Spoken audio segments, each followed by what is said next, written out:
Buenas noches, esto es Zona Franca y yo soy Daniel Pacheco. Entramos a nuestra novena semana de cuarentena. Han pasado más de 2 meses desde que el primer caso del virus apareció aquí en Colombia. Y el balance sobre lo que hemos aprendido y aún no sabemos del COVID-19 es agridulce. Por ejemplo, aún no sabemos a ciencia cierta cómo exactamente es que se pega el virus. Este fin de semana, por ejemplo, la Organización Mundial de la Salud advirtió que fumigar los espacios puede generar más daños que beneficios. Eso de rociar desinfectante, además de falsas seguridades, parece que no sirve para nada. La idea misma de que el virus se pega por los objetos, una creencia común que tiene a todo el mundo limpiando el mercado, los domicilios, hasta las frutas con desinfectante, no está bien probada. Aún no hay evidencia contundente de ello. Aunque la moda del tapabocas se impuso con multas en los países más legalistas como el nuestro, la evidencia de su eficacia, sobre todo si no es un tapabocas profesional, es menos que sólida.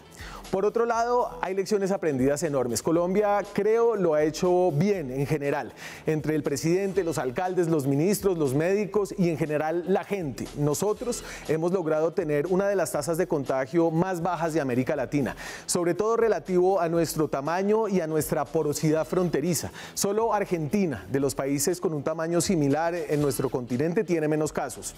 La cuarentena, que parecía un reto tan grande de sostener en un país con una pobreza tan grande y una informalidad enorme, va para su 9ª semana con bastante orden. Sirvieron los subsidios del gobierno y las alcaldías, sirvió la solidaridad y el aguante de la gente. Hay, por supuesto, casos aquí y allá de chambonería, de parranda, pero en general, los datos como los de Google muestran que en Colombia se ha cumplido la cuarentena. Además, ya entramos a nuestra 4ª semana de reactivación gradual y la cosa por ahora parece avanzar bien. Los casos van creciendo como es normal, pero el ritmo parece controlado, digo, por ahora. Hay cosas que no anticipamos, por ejemplo, lo del Amazonas. El virus que creíamos se iba a regar primero por la frontera con Venezuela, entró con más fuerza por el río Amazonas desde Perú y desde Brasil. Otra sorpresa, y esta es grata, es que hay regiones del país que podrían suprimir o evitar de todo la llegada del virus. Antioquia va en camino de acabar sus casos de coronavirus y el virus no ha llegado al 80% de los municipios del país. Este, desafortunadamente, es un balance apenas inicial. Tal vez la lección más clara de estos 2 meses, además de ese sabor agridulce de lo que sabemos y lo que aún no sabemos, es que esta vaina va para largo. A uno se lo pueden decir, se lo pueden advertir, pero sentirlo es distinto. Van 2 meses y esto está lejos de acabarse. Aguante, aguante y más aguante. Vamos dando la lucha. Lo más difícil va a ser no aflojar. Aquí arranca Zona Franca.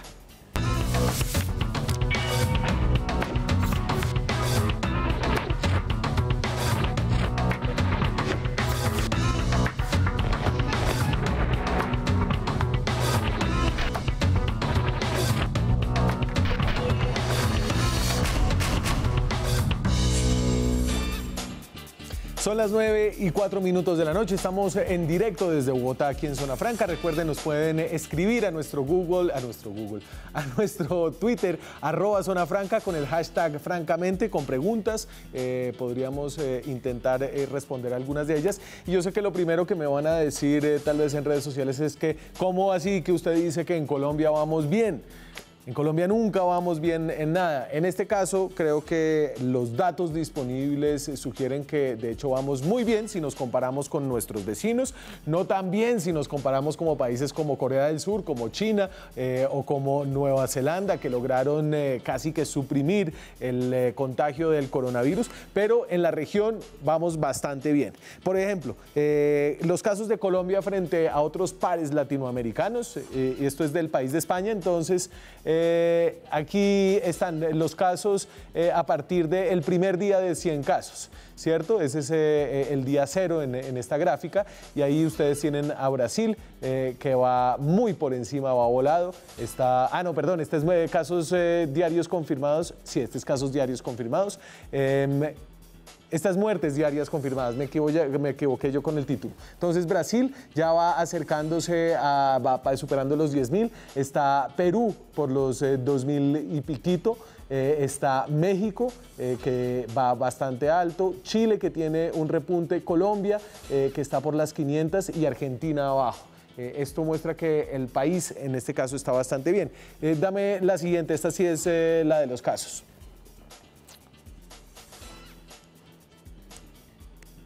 Ahí va, esta es la escala, esta sí es de muertes. Estoy yo, pero distraído esta noche. Está España, que tiene obviamente la curva más empinada de todas, lo que se vivió en Europa. Brasil, México, Perú, Colombia muy por debajo, con Chile, con Argentina. Con los países de comparable tamaño, por ejemplo con Argentina y Chile, vamos bastante bien. Si ustedes no les creen a ninguna de estas cifras, aquí en Colombia hay un dato que es clave y es la ocupación de las unidades de cuidados intensivos. La gente que necesita los respiradores, este es un virus que causa una enfermedad respiratoria aguda. Este es la ocupación de unidades de cuidados intensivos solamente con pacientes de coronavirus. Ahí va. Y entonces, hoy obviamente va subiendo, ¿cierto? Estos son datos desde abril 28 hasta el 18 de mayo, hasta hoy. Tenemos hoy el punto más alto en 164 personas, pero la curva va ascendiendo muy lentamente, se va manteniendo. Eso nos indica que la enfermedad, al menos por ahora, no se ha disparado, no se ha perdido el control. La capacidad en Colombia supera, solamente para casos de coronavirus, supera las 2.500 camas. Obviamente las disparidades regionales son enormes, ya estamos viendo eso en el Amazonas. Tuvieron que traer a cerca de 8 personas en avión desde Leticia, porque allá ya la capacidad para proveerles oxígeno se había copado, pero eso significa que todavía hay espacio de sobra, sobre todo en ciudades como Bogotá, Medellín, Cali, Barranquilla. Va a haber unas disparidades regionales y eso es lo que nos empieza a enseñar este virus. La gente ha hecho caso a la cuarentena. Hay noticias de fiestas, la gente ve más gente en la calle, pero en realidad, según los datos disponibles que tenemos, y esto es de Google que rastrea los datos de los teléfonos de las personas que lo tienen abierto, muestra que en Colombia, por ejemplo, mide el movimiento alrededor de estaciones de servicio público. De transporte. Entonces, frente a la línea base era antes de la cuarentena, hay una disminución del 62%. Esa disminución estaba casi en el 80% por allá a finales de marzo, cuando estábamos al principio de la cuarentena, pero se ha ido moviendo en la medida en que se empiezan a abrir algunos sectores. Sin embargo, esa apertura no ha significado más de un 20% en el cambio de movilidad. Esos son lo que nos indican los datos después de ya 2 meses de haber tenido una cuarentena, más de 2 meses del primer caso en Colombia, para hablar de lo que hemos aprendido, de los balances a propósito de los datos que nos proveen tanto los institutos de salud pública de cada país como compañías tecnológicas como Google. Me acompaña esta noche Jorge Galindo. Jorge Galindo es analista de datos del diario El País, diario del cual yo tomo algunos de estos datos y estas curvas. ¿Qué tal, Jorge? Buenas noches, ¿cómo estás, Daniel? Y entonces hoy le pregunté, Jorge, cuando hablamos, ¿qué había aprendido usted? ¿Qué lo había sorprendido en estas 2 semanas? Y se quedó en blanco. No, mentiras. Pero a ver, hace 2 meses, 3 meses, cuando estábamos viendo esto al principio, estábamos pensando en medio de una incertidumbre enorme, ¿qué cosas contrastan hoy frente a lo que usted estaba pensando en ese momento? Bueno, yo creo que lo primero que hemos aprendido, que estamos aprendiendo, es la descomunal complejidad y la dificultad de construir titulares con esta pandemia. Es muy difícil construir titulares fáciles, sencillos, rápidos, porque, como yo creo que has descrito muy bien en tu introducción, la variación en su efecto, en su incidencia en distintos países y en distintas zonas dentro del mismo país es enorme, y no entendemos todavía muy bien cuáles son las causas de esa variación. Yo creo que eso es lo que más me ha sorprendido, digamos, porque al principio teníamos como el caso de Wuhan en China, y todos pensábamos que esa plantilla más o menos la íbamos a seguir en todos los países y en todas las regiones dentro de todos los países, pero hemos visto que ni de cerca es así. Hemos tenido casos más graves, los menos afortunadamente, pero ha habido, entre ellos en mi país, en España, y menos graves. Entonces yo creo que eso es lo principal, la ausencia de titulares fáciles. Y lo de Wuhan, incluso lo de Europa después, le dio a los países que veníamos como en la tercera ola, que hablo de América Latina, tal vez la cuarta ola será la ola africana, pero los países que veníamos en esa tercera ola, pensamos que había una curva y seguimos hablando de la curva. La alcaldesa de Bogotá dice que la curva va a venir en junio o en julio. La gente se pregunta y le pregunta a uno, pero ¿cuándo va a llegar la curva? El pico. Sí. ¿Cuándo va a llegar el pico de la curva? El pico de la curva. Y entonces no estamos seguros si sí va a haber un pico o no, no estamos seguros si esas plantillas de esos otros países nos van a servir. Pero es que tampoco ha habido un pico único en España. O sea, en España, 32.000 fallecidos sobre la mesa confirmados, más los que faltan por confirmar, porque no han sido detectados, aunque hayan fallecido ya con las pruebas existentes, se han dado con menos de un 10%, probablemente un poco más de un 5% de la población contagiada. Y la inmunidad del rebaño, la inmunidad del grupo, es decir, el momento en el cual el virus no encuentra más gente a la que poder contagiar fácilmente, solo se alcanza con un 50-60% de contagios, parece. Entonces, es que ni siquiera lo que hemos visto en España, ni siquiera eso, o en Nueva York, donde parece que los contagiados llegan a un 20-21% del conjunto de la población de la ciudad, ni siquiera eso es el único pico. Por eso yo siempre hablo de mi metáfora favorita, que es la de la cordillera. Es decir, la pregunta es cuántos picos vamos a tener en cada sitio y cómo de altos van a ser cada uno de ellos. Obviamente, lo ideal es que tengamos los menos posibles y sean los más bajos posibles. Que se parezca todo esto a un paseo, digamos, por unas laderas amables, más que a un transitar el Himalaya. Pero no lo sabemos. Entonces, tenemos que seguir, digamos, más que prepararnos para un pico que llega y después se va, tenemos que prepararnos para algo que se parece más al juego de Whack-A-Mole, de las recreativas, en el cual van saliendo unos pequeños animales que uno tiene que ir aplastando con las herramientas de que disponga. Esa es la lógica en la que estamos con el virus. Claro, pero la lógica con la que reaccionamos inicialmente fue hagamos cuarentenas, o en la mayoría de los países. Algunos países hicieron cuarentenas primero blandas, es el caso europeo, entiendo yo, blandas, después las endurecieron y ahora las están ablandando otra vez. Otros países, aquí en Colombia hemos tenido una cuarentena muy dura desde el principio, que se ha ido ablandando gradualmente. Y parece que la estrategia detrás de esto era, por un lado, ganar tiempo para prepararnos, y por el otro, había una sensación de la gente en decir, vamos a derrotar el virus en cuarentena y después la vida va a ser igual antes. Y parece que al menos en la segunda parte no va a ser así. No, y nunca iba a ser así. Yo creo que, y de hecho, debo decir que en Colombia, los dos líderes políticos que más han estado hablando del virus y más han estado copando portadas, tanto Iván Duque como Claudia López, nunca han dado esa sensación y nunca la han transmitido.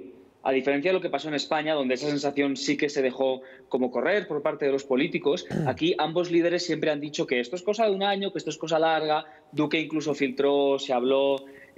Nosotros hablamos en un programa tuyo, Daniel, de la posibilidad de unas cuarentenas acordeones que van y vienen y demás. Entonces, el hecho de que la población, una parte de la población haya tenido esa sensación, se debe única y exclusivamente a la decisión de la población y probablemente también una parte de los medios de comunicación o de algunos medios de comunicación.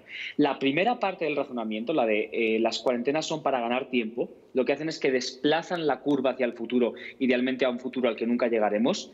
Esa sí que era y sigue siendo correcta. Entonces yo creo que una pregunta más interesante es ¿en qué está Colombia ahora más preparada que antes de las cuarentenas para enfrentar a los picos que eventualmente puedan venir, para evitar que se crezcan demasiado? Las camas, las nuevas UCI siempre nos dicen, faltan como 3 semanas, siempre faltan 3 semanas para que lleguen las pruebas masivas, las UCIs masivas, pero al menos... Pero en pruebas hemos multiplicado la capacidad. Sí. Es decir, yo creo que hay que diferenciar entre lo que hemos podido multiplicar o no en UCIs o en ventiladores y lo que hemos podido multiplicar o no en pruebas. Yo creo que en una cosa los indicadores son mejores que en la otra. Sí, no hemos llegado al tope de 13.000 pruebas diarias que dijeron que vamos a poder hacer. Hoy se hicieron 5.000, ayer fueron 6.000, pero estamos ya, digamos que promediando casi 6.000 pruebas diarias. Sí, hemos triplicado la media con respecto a hace 3 semanas, básicamente, y no hemos triplicado el número de UCIs. O sea, entonces yo creo que en realidad en ambos casos hay un cuello de botella fundamental, que es el mercado internacional está saturado. Para cualquier país es difícil conseguir pruebas reactivos para las pruebas, conseguir ventiladores, pero bueno, obviamente es más fácil en lo primero que en lo segundo y eso se muestra en el hecho de que Colombia ha avanzado más, aunque todavía queda mucho por avanzar, sin duda alguna, en pruebas, que lo que probablemente ha avanzado en capacidad hospitalaria. Sí, y eso de la capacidad hospitalaria se está viendo que tiene unos visos bastante regionales, como el caso de Leticia, que ya está copado, donde hay 1000 casos, ya están trayendo gente a Bogotá, mientras en Bogotá ahorita hasta apenas están empezando a utilizar el overflow hospitalario, las camas construidas en Corferias hasta ahora, y de eso veremos más. Sí, no, a ver, además esto es una situación de partida para Colombia. Colombia sabía desde el principio que tenía una desigualdad territorial muy grande en lo que capacidad hospitalaria, sobre todo en UCIs y ventiladores, se refería, y que esta situación era probable que se diese, porque el punto de saturación de departamentos como Amazonas o Cauca está muy por debajo del punto de saturación de lo que está en el otro extremo de la distribución, que en este caso sería el Atlántico, que es el lugar de Colombia con más camas hospitalarias y con más UCIs per cápita, si no recuerdo mal. También Bogotá está en la parte alta del percentil, por supuesto. Pero esto ya lo sabíamos. Ya sabíamos que nos íbamos a enfrentar a esta situación, ya sabíamos que esto iba a suceder. Lo interesante y lo que creo que deberíamos apuntarnos es que no vuelva a pasar en la siguiente pandemia, porque habrá otra. No sabemos si dentro de 10 años, dentro de 15 años o dentro de 50 años. Pero que sirva de aprendizaje el hecho de que tienen que igualarse y cerrarse las brechas territoriales en capacidad hospitalaria en Colombia. Yo creo que es un aprendizaje que tenemos que asumir. Claro, el problema es que de pronto la próxima pandemia no necesita UCIs con ventiladores, sino UCIs con unidades de diálisis para las afecciones renales. Y por eso estoy hablando de capacidad hospitalaria, no estoy hablando exclusivamente de ventiladores, porque capacidad hospitalaria es un indicador mucho más completo que incluye todos esos subindicadores o todas esas porciones. Al final, efectivamente, no podemos anticipar con toda precisión de qué será la siguiente pandemia, pero también te digo una cosa, Daniel. Si uno mira hacia dónde indicaban y hacia dónde apuntaban las alarmas, sobre todo de los virólogos, incluso más que de los epidemiólogos, estaban más en las enfermedades respiratorias que en casi cualquier otra cosa para una pandemia. Jorge, el libreto de los países que iban adelante de Colombia y de América Latina fue relativamente fácil de leer en cuanto a las medidas restrictivas, ¿cierto? Era cerrar comercios, cerrar movilidad. Ha sido más difícil leer las medidas de apertura porque tal vez son más diversas, son más difíciles de resumir, son diversas en cada país y sus resultados todavía no los entendemos del todo bien. Pero ¿qué podría adelantar usted de lecciones de las reaperturas en otros lugares? Pues efectivamente, como bien has dicho, todavía es muy pronto. Yo creo que aquí lo que vamos a tratar todos es de encontrar la combinación, no sé si perfecta es la palabra, pero la combinación que minimice al mismo tiempo o el daño agregado en pérdidas en la salud y en pérdidas materiales que también afectan a la salud. No son variables totalmente desacopladas, ni muchísimo menos, correlacionan. Es decir, ¿cuál es la mínima acción e intervención que podemos hacer sobre la población para garantizar un máximo de ralentización de contagio del virus? Lo más probable es que esa pregunta no tenga la misma respuesta en Colombia que en Alemania, ni en Alemania que en España, ni en España que en Vietnam. Y por desgracia, el aprendizaje que podremos absorber de otros países no va a ser muy grande, porque las maneras de moverse de la población, las maneras de relacionarse, incluso dentro de ciudades distintas dentro de un país, son muy diferentes. Entonces, espero que estemos esencialmente tomando todos los indicadores y todas las medidas posibles a nivel prácticamente municipal y tomando decisiones casi que las vamos a ir ajustando cada 2 o 3 semanas. Sí. Ha habido unas cosas sorprendentes. Lo hablábamos con el caso de Iquitos, por ejemplo, en Perú, donde hay un gran foco del virus. Iquitos está arriba del río Amazonas, a unos 200 kilómetros de Leticia. Y resulta que como allá la gente no utiliza nevera y merca casi con productos frescos todos los días, el contagio resultó ser mucho más difícil de contener, incluso con medidas restrictivas. restrictivas. Cosas como estas que generan sorpresas y que nos dicen que todavía no sabemos una cantidad de cosas respecto al coronavirus. ¿Se me fue? Les recomiendo un podcast de Radio Ambulante que habla y explica como la ciudad amazónica más grande que tiene Perú, el segundo país más afectado de América Latina con el coronavirus, se disparó por el hecho de que las personas no tuvieran en general neveras, de que mercaran con productos frescos que hacían parte de la canasta básica, como el pescado, como las frutas, y en ese sentido el coronavirus fue mucho más difícil de contener, incluso con medidas restrictivas como las cuarentenas. Todo el mundo salía casi todos los días a comprar el mercado. Jorge, lo perdí un segundito, pero ahí está. Bueno, sí, estaba comentando que las particularidades de cada país y de cómo se relaciona la gente y cómo se agrupa la gente van a ser fundamentales. El caso de Perú, efectivamente, que estabas relatando, me pareció muy diciente. Y en España, por ejemplo, yo creo que cuando acabemos el conteo de fallecidos vamos a ver que, por desgracia, más de la mitad, yo me temo que más de la mitad del total de fallecimientos en España va a ser en residencias de ancianos, porque tenemos un sistema de residencias, digamos, con mucha gente puesta en un mismo sitio y que, al parecer, tiene ciertas maneras de comportarse, ciertas maneras de accionarse que han favorecido el contagio dentro de las residencias. Y probablemente ha habido decisiones que vamos a ver que no se tomaron con toda la información disponible y que quizás incluso han favorecido el contagio, pero solo lo podemos saber a posteriori. Ese es el problema de una epidemia como esta, es que solo podemos medir ese tipo de cuestiones cuando el contagio se ha producido, cuando vemos, vale, era esto, y lo vemos porque se produjo ahí, en ese momento. Claro.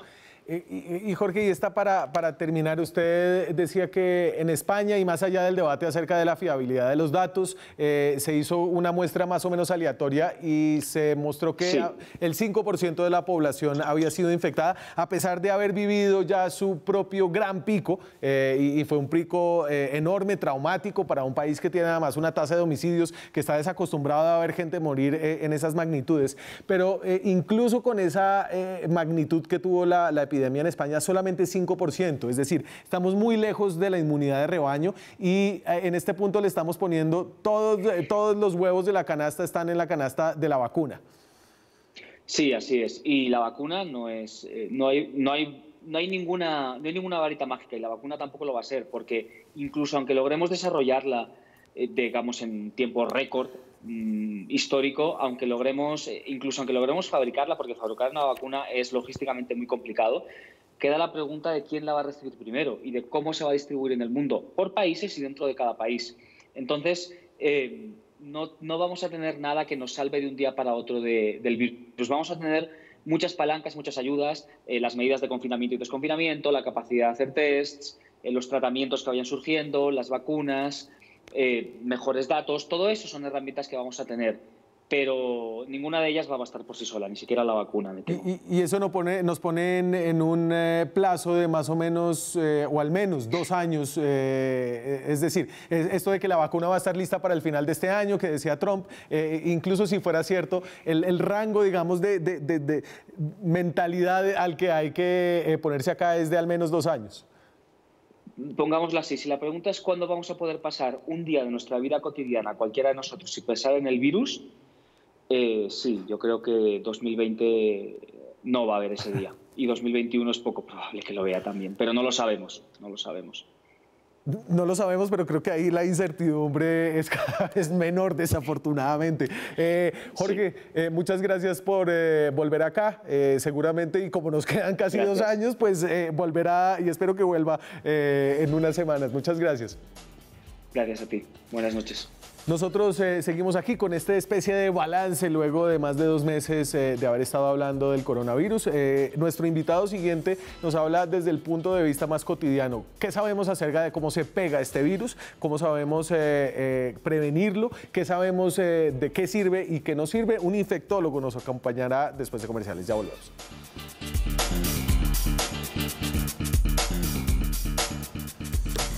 Seguimos en Zona Franca, son las 9:29 minutos de la noche. Estamos en directo desde Bogotá. Hablamos del coronavirus, como hablaremos por el próximo año.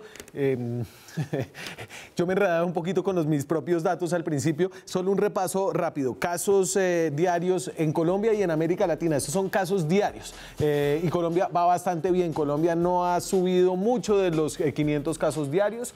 Ahí estamos en la parte baja de la tabla frente a nuestros vecinos latinoamericanos. Argentina está más abajo. Obviamente aquí hay unas preguntas acerca de cuántas pruebas hace cada país. Chile hace muchas pruebas. Perú también hace muchas pruebas. Brasil no tantas.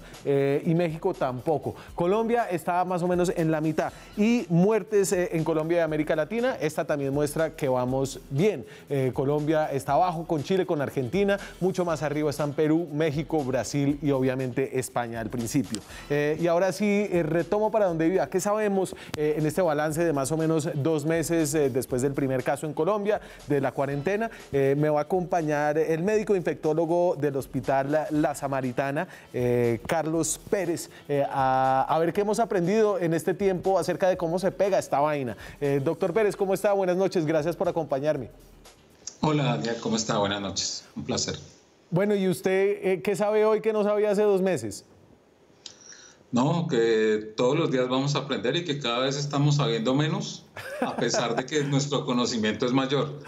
Porque la incertidumbre, creo que lo que nos ha enseñado el virus en su comportamiento es que es el virus el que marca el comportamiento de la pandemia y no la soberbia de los humanos tratando de entender o de encauzarlo en algo que hasta ahora estamos aprendiendo. Pero venga, pero lo poco que sabemos acerca de cómo se pega esto está generando una cantidad de comportamientos, ascos, obsesividades en la gente en su vida diaria que yo quisiera como empezar a entender mejor. Hoy, por ejemplo, le voy a poner un titular aquí en la pantalla, se lo leo para que usted me escuche. ¿Esto fue de qué diario? El de la OMS. La OMS dice ahora que fumigar los espacios no sirve para nada. Dame el de la OMS, porfa. Esto es del mundo de España. La Organización Mundial de la Salud todavía no ha encontrado pruebas concluyentes del que el coronavirus pueda contagiarse a través de un contacto con superficies artificiales como pomos de puertas o teclados, según el último informe de la Agencia Médica de las Naciones Unidas. Y entonces tal vez puedo empezar por ahí. ¿Qué sabemos acerca de cómo se pega esto a través de los objetos que obsesionan a tanta gente? Bueno, hay como 3 cosas importantes que debemos saber. Lo primero es que el virus puede estar presente en la superficie si está presente en la superficie, o sea, ha logrado determinar. Es distinto si está en un teclado de un computador y que ese teclado, el virus no salta a las vías respiratorias. Se necesita efectivamente que haya el contacto, por ejemplo, de las manos, para que cuando se llegue a la cara pudiera eventualmente hacer infección. Lo que no sabemos es qué tanta densidad de virus, por ejemplo, tenga que estar en las manos para lograrse, pero sin duda el virus sobrevive en muchas superficies y por largo tiempo. ¿Qué es lo que no funciona? Es el segundo punto, es por ejemplo fumigar las calles. Eso sí es un desperdicio de dinero cuando la gente los veo fumigando las calles o las fachadas de los edificios. Eso no tiene mayor sentido porque el virus no sobrevive ahí. Si sobreviviera ahí, pues las personas para que pongan en contacto con esa superficie es muy poco probable. Pero una cosa que es bien importante es que definitivamente es la interacción humana. Si en la misma superficie, y por ejemplo hay estudios muy bonitos que muestran cómo en un coro de una iglesia de más o menos 40 personas, un solo cantante estuvo en contacto cercano con los demás y se infectaron 35 en términos de 2 o 3 semanas. Lo mismo pasa en los gimnasios, en los restaurantes. Entonces, aquí es higiene, alejamiento físico, definitivamente la limpieza, pero tampoco no hacer cosas como, por ejemplo, echarle a las llantas desinfectantes o limpiar fachadas o hacer aspersiones masivas. Eso sí no ha mostrado, y la OMS lo que dijo es, hombre, invirtamos los recursos en otras cosas y claro, no en eso necesariamente. Y ayúdeme a meternos en la intimidad de las personas que desinfectan las frutas, que cogen el mercado y lo trapean de Clorox. ¿Eso sirve o es incluso más peligroso que el propio coronavirus? No, hay cosas que se deben hacer en su justa medida. El principio fundamental es la higiene, y la higiene tiene que estar en la higiene corporal, en la higiene de las manos, en la higiene propia. Cuando se desempacan de una bolsa de plástico, pues es desechar la bolsa de plástico, no es echarle alcohol ni cloro. O lo que he visto, por ejemplo, en las mascotas, cuando llegan las mascotas que les aplican alcohol, pobre mascota se va a intoxicar o le va a hacer daño. Sí hay que mantener una higiene, pero son con las medidas de sentido común, soluciones jabonosas, agua, desinfectantes que son básicos. Pero no es tampoco llegar al exceso de que he visto personas con guantes como astronautas recibiendo un domicilio y aplicando un poco de sustancias que realmente pueden hacerles más bien daño que beneficio. Sí hay que tener la higiene como principal vocación, el lavado de manos, el alejamiento físico, pero tampoco exagerar en este tipo de medidas. El tema de quitarse la ropa, los zapatos antes de entrar a la casa, echarlos en un balde y básicamente prenderles fuego o echarlos en... Eso no tiene sentido. Eso no tiene sentido, Daniel, porque eso es... O sea, ponerse en contacto con los zapatos o poner contacto la nariz o la boca con la suela de los zapatos tendría alguna justificación, pero del resto no. Eso también hace parte mucho como de una necesidad de tener información y a veces esta información termina haciendo más, exagerando las cosas. ¿Qué debe hacer? Cuando uno ingresa a la casa se debe higienizar las manos. Es conveniente bañarse, eso no tiene ningún problema. El agua para lo único que hace daño es para el mugre y para los virus. Puede tener la ropa, lavarla y usar una ropa entre casa, pero eso de poner un balde, echarle alcohol, luego después de eso desinfectarse como 10 veces la ropa, descargar, pues no son medidas que hayan demostrado la efectividad. Ahora, hoy estamos hablando de eso. Probablemente en 2 meses con el cambio del virus dicen, no, pero ¿por qué tenemos que poner un balde y ponerle fuego? Pues eso no lo sabemos. Pero el conocimiento que nos da hoy no es eso. Doctor Pérez, acompáñeme, me voy a comerciales, pero le voy a preguntar por la pieza de moda de nuestra generación, el tapabocas, esta moda importada de Oriente, que tantas preguntas sigue suscitando en las personas. Esto después de comerciales, nosotros ya volvemos.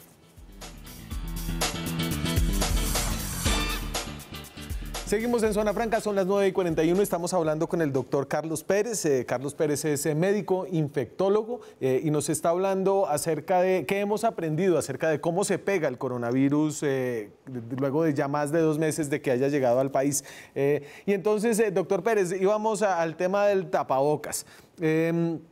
Me acuerdo, y yo no sé, creo que esta pelea ya está perdida, el tapabocas llegó para quedarse, se está volviendo todo un tema cuando usted sale a la calle y no tiene el tapabocas. De hecho, en Bogotá le ponen una multa de casi $1 millón, pero hay serias dudas acerca de qué tan efectivos sean los tapabocas que no son tapabocas como estos N95, tapabocas profesionales especializados, ¿cierto? Bueno, hay 2 cosas importantes en los tapabocas. Uno, es que el tapabocas es útil si estamos a menos de 2 metros de las personas. Es decir, el tapabocas es útil cuando hay un contacto estrecho.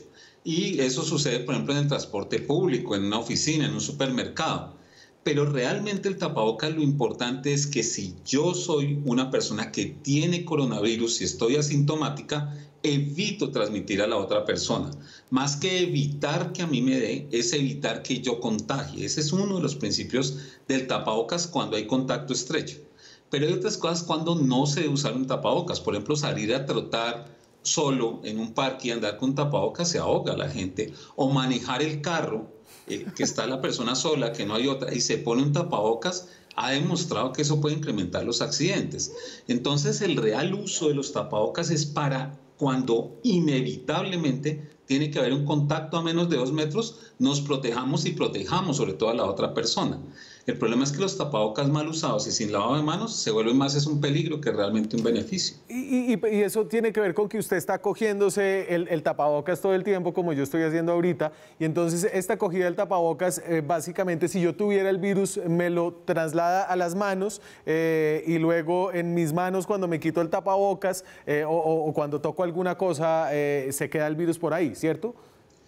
Ese es el problema, que el tapabocas lo que hace es recoger todas esas sustancias en la parte frontal, y si la persona lo hace así o lo manipula, queda en las manos, el virus sobrevive ahí, o queda en la ropa, por ejemplo, cuando se lo pone en el cuello, y después de eso accidentalmente una persona se toca la cara. Recuerden que una persona se toca la cara entre 15 veces por hora sin darse cuenta.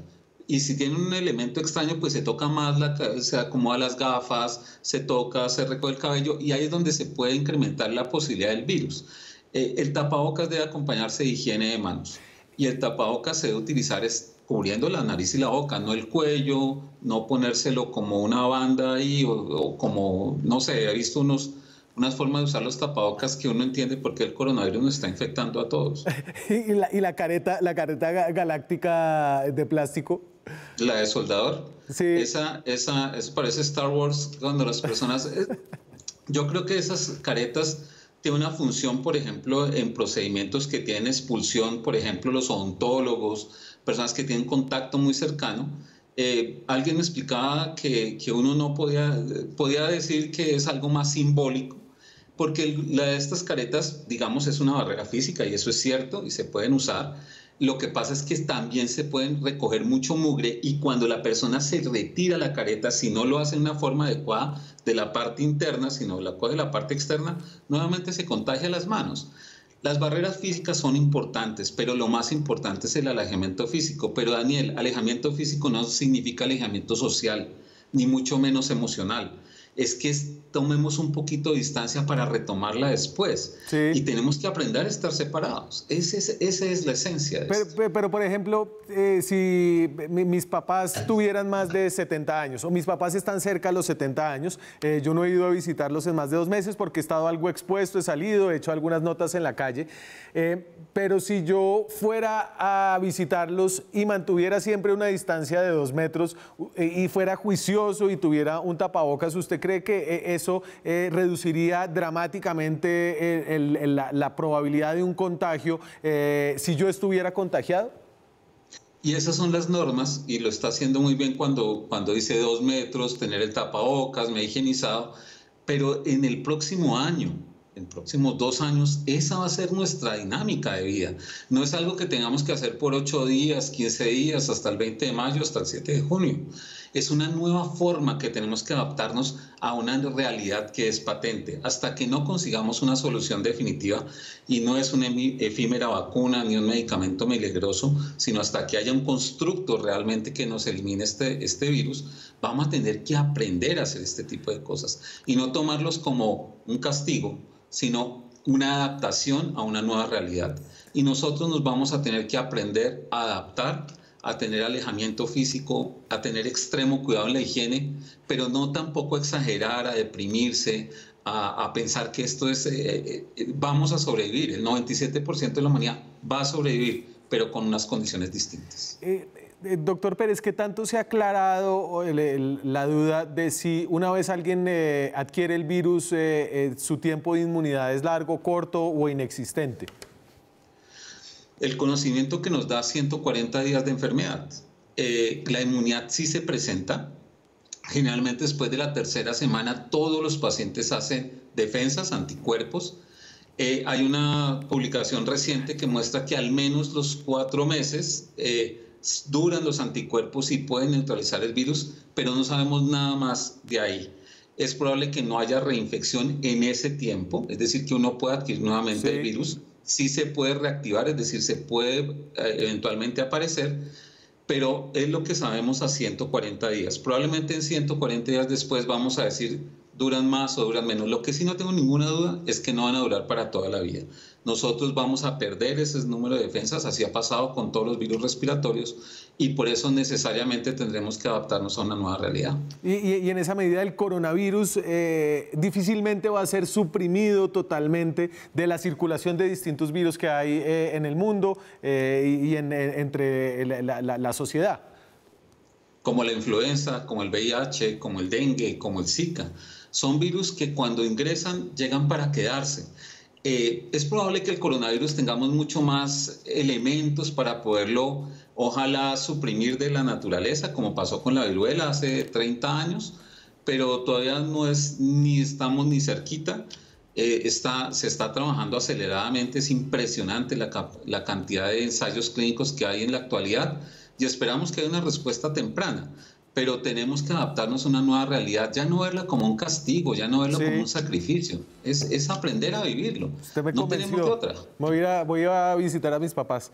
Claro que sí, claro que sí. Ya Una estoy sonrisa y mamado. una mirada los va a ayudar mucho más que sentirse como lo estamos viendo a ellos alejados.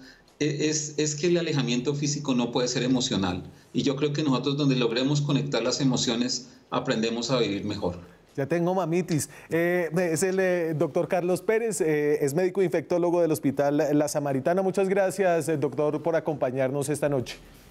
Bueno, no, un placer y espero volverlos a acompañar en los futuros año y medio que nos queda de bueno, y ojalá aquí en el estudio, vamos a ver eso ya cuando sucede. Muchas gracias, doctor. Nosotros seguimos, nos vamos para el rincón sur de Colombia, para Leticia, para el departamento del Amazonas, a ver qué está pasando por allá después de comerciales.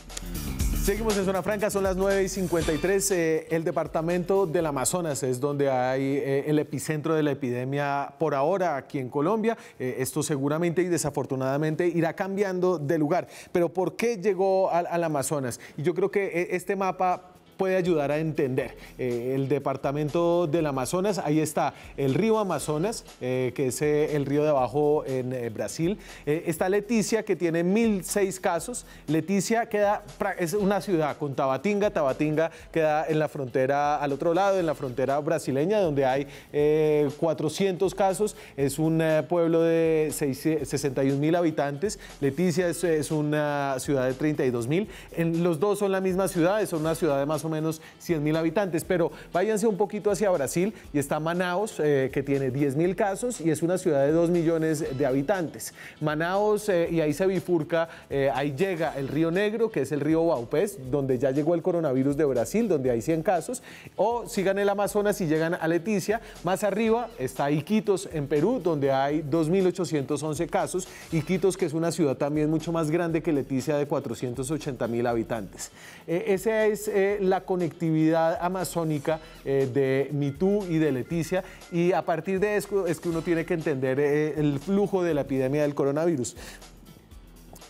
A propósito de cuántas pruebas están haciendo los países con los que Leticia tiene frontera, básicamente Perú y Brasil, aquí está esta mirada comparativa. Fíjense, y ahorita vamos a hablar con el doctor Vargas, en Brasil se han hecho 350.000 pruebas, más que en Colombia, en Perú 662.000. Obviamente Brasil es un país que tiene más de, o cerca de 200 millones de habitantes, entonces por millón no son tantas pruebas. Perú 662.000, en cambio Perú sí ha hecho muchas más pruebas que Colombia, 4 veces más pruebas de Colombia. Chile ha hecho 380.000 pruebas, Colombia 201.000 pruebas, Ecuador 96.000 pruebas. En ese sentido, Colombia está un poco quedado en términos de pruebas a países de menor tamaño como Perú y como Chile, y está mejor que países como Ecuador, está mejor que países como Argentina. Ya tengo aquí en la línea vía telefónica al doctor Carlos Vargas, está en la primera línea de la lucha contra el coronavirus en Leticia. ¿Qué tal, doctor Vargas? ¿Cómo está? Buenas noches, un saludo a Daniel y a la audiencia de Zona Franca. Muchas gracias por conectarse. Cuénteme primero, ustedes qué necesitan allá, qué quieren decirle al país que está tan lejos y por un viaje en avión que debe parecer interminable ahora mismo. Pues lo que más necesitamos, lo que más nos surge es ampliar la cobertura de camas para la fase de mitigación que estamos viviendo. La fase de mitigación se concentra no solamente en continuar las medidas epidemiológicas de contención y de aislamiento social, sino básicamente en ampliar la cobertura, es decir, ampliar el número de camas y de oferta de servicios de salud, básicamente hospitalización, para evitar el colapso del servicio médico. ¿Qué necesitamos? Lo relacionado con eso: camas, monitores, equipos de bombas de infusión, toda la logística para ampliar las camas. Siquiera inicialmente pensaríamos nosotros en 50 o 100 camas.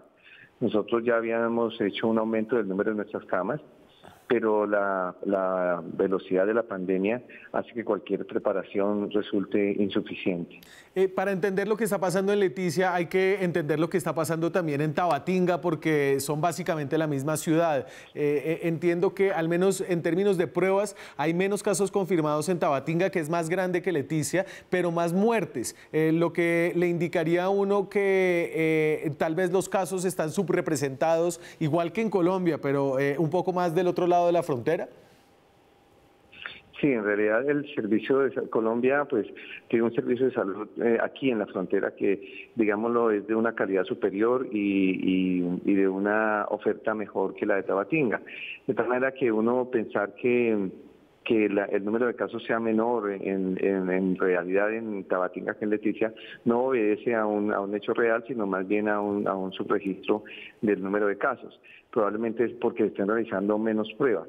Digamos, el déficit de salud en Leticia en Tabatinga, perdón, es notable comparado con el caso colombiano, y muchas personas de Tabatinga antes de la pandemia y aún cuando estuvo empezando acudían a solicitar servicio médico en Colombia.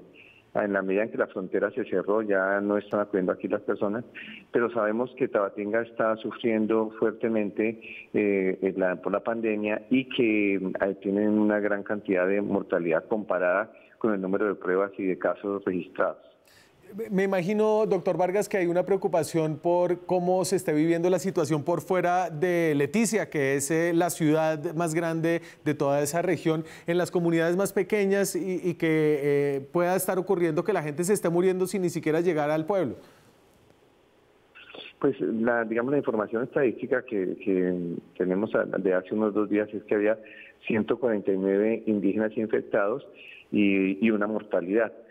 Creemos que esa estadística debe haber aumentado. Por supuesto que trasladarse de las zonas rurales de Leticia y de las comunidades que corresponden o que reciben atención médica en Leticia no es fácil, es para que la audiencia lo sepa y de pronto uno en el centro del país no lo entiende. Existen comunidades y municipios de Leticia que quedan a 2 horas en avioneta de la ciudad, es decir, es un trayecto larguísimo. Y hay comunidades que quedan a 1 hora, 2 horas, 3 días en bote o 2 días en rápido. Es un área muy extensa. Uno mira el mapa y el Amazonas es media Colombia. Doctor Vargas, en ese sentido, y yo no sé si usted ya esté agotado del trabajo que tienen y de la cantidad de pacientes, pero lo que entienden ustedes es que esto va a ser un proceso aún todavía mucho más largo antes de que llegue el pico. Sí, es decir, la proyección que nos dio un epidemiólogo representante del Ministerio de Salud, me imagino de acuerdo a los análisis matemáticos, existen análisis matemáticos, ecuaciones que hacen los epidemiólogos respecto al número de casos que ocurren, respecto a los comportamientos preestablecidos a nivel científico y estadístico a nivel mundial entre el número de casos, la población, y lo que ellos esperan es que la pandemia empiece a ceder en Leticia hacia el mes de octubre. Eso habla que nos faltan 3 o 4 meses muy difíciles y creo que aún no se ha llegado al pico más alto. Y en ese sentido, entonces, lo importante será dotar a Leticia de una capacidad hospitalaria y no seguir sacando a la gente en avión como lo están haciendo ahorita mismo. Yo pienso que hay que combinar las dos estrategias, porque el número de pacientes críticos es menor, o sea, estadísticamente el número de pacientes críticos corresponde a un 5%, y nuestras estadísticas se portan iguales a las estadísticas mundiales, un 80% de pacientes leves, un 15% de pacientes que requieren una atención hospitalaria y que tienen algún grado de gravedad, y un 5% de pacientes críticos que requieren intubación endotraqueal y que requieren manejo de unidad de cuidados intensivos. Yo pienso que la estrategia hay que combinarla, continuar ampliando la cobertura para cubrir ese 15% de pacientes en la ciudad y que no meritarían remisión, porque lo que sería inaceptable sería que ese 15% de pacientes no se pudiera atender en la ciudad teniendo la capacidad. O sea, tenemos que aumentar nuestra oferta para evitar que la demanda nos haga colapsar. Eso en cuanto al número de pacientes de ese 15% que es la mayoría. En cuanto al 5% restante de pacientes, es la estrategia de remitirlos, yo pienso que sigue siendo la estrategia más adecuada, porque si bien es cierto, inicialmente se puede pensar que es una estrategia costosa, es la única manera de ofrecer un servicio de cuidado intensivo sostenible en el tiempo. Por decir algo, un ejemplo, si nosotros decimos vamos a montar una unidad de cuidado intensivo en Leticia, y que de hecho hay que montarla, nosotros trabajamos con unidades de cuidado intermedio, digamos vamos a montar una unidad de cuidados intensivos en Leticia con 10 camas, las 10 camas pueden estar copadas al día siguiente. Claro. De tal manera que a partir del paciente número 11 tocaría empezar a remitirlos. Entonces el costo-efectividad de la unidad caería por completo, porque les quería decir que tenemos una unidad de cuidado intensivo que solamente podría cubrir 10 pacientes, frente a las cerca de 700 unidades de cuidado intensivo que existen en Bogotá. La idea es poder remitir a los pacientes de una manera cómoda, segura, rápida y eficiente. De acuerdo. Estamos muy pendientes de cómo avance esa situación. Cualquier dato que tenga aquí en el programa vamos a estar pendientes de ustedes y le agradezco mucho por conectarse esta noche. Muchas gracias a ustedes, muy amables. A mí se me acabó el tiempo. Nos vemos nosotros mañana con más periodismo, más debate, más opinión. Chao.